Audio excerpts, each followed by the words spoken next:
Our planet is lit up 24 hours a day, 7 days a week. We're addicted to light. We just can't get enough of it. But like anything else that's addictive, could too much be a bad thing? So I started to wonder, well, gee, could this light during the night be disrupting hormones that would increase their risk of cancer? The increased risk of diabetes, of cardiovascular disease and obesity may be due to increased exposure to light at night, and this is a very unnatural thing for us to be exposed to. My personal circadian rhythms are all over the place. Shift workers have a higher risk of developing certain cancers, particularly breast cancer. Could one of our greatest inventions be causing us harm? Do we really have to turn the lights out?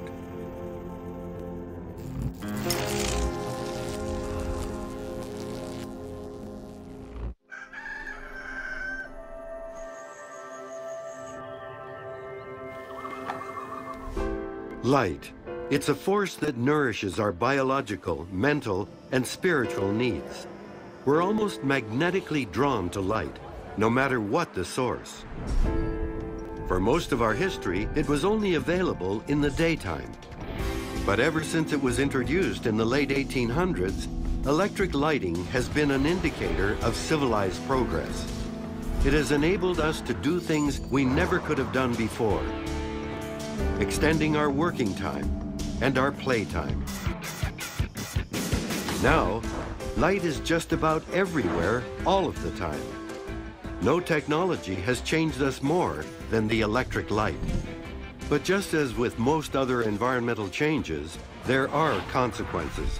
Dr. Stephen Lockley is a neuroscientist specializing in sleep and chronobiology. About 130 years or so ago, we started really an experiment on the human race by introducing light at night into our environment. And this is a very unnatural thing for us to be exposed to. We would never have been exposed to light the intensities that we can now produce. What harm could there be in a bit of light? The fact is, light does more than simply allow us to see the world around us. It also plays a role in the timing of our biological clock, also known as our circadian system. Dr. George Brainerd is the director of light research at Thomas Jefferson University. By far, the most potent input to the circadian system is that of light and darkness. The circadian system is literally dominated by light and darkness. And in turn, those signals are quite important to the underlying normal, healthy function of this system and of the whole body. Our circadian system is an internal biological clock that helps our bodies adapt to the cycle of day and night as the Earth rotates every 24 hours. In the morning, as the sun rises, so does our blood pressure and temperature. Our body is fully alert by mid-morning. Our metabolism speeds up, and by midday, we get hungry. We're at our mental and physical peak in the late afternoon. And as the evening approaches, we are cued for more changes. As the sun goes down, so does our metabolism. We get sleepy. Our body repairs itself. We enter our deepest sleep.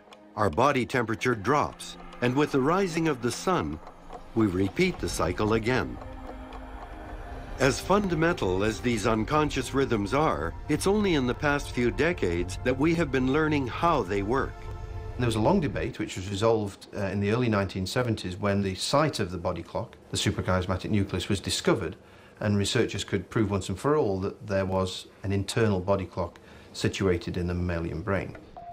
The clock is called the suprachiasmatic nucleus, or SCN. It's hardwired to the eyes, and when it gets dark, the SCN cues the pineal gland to produce the hormone melatonin, which courses through the body, coordinating rhythms throughout the nervous system, which in turn feeds back timing signals to the SCN.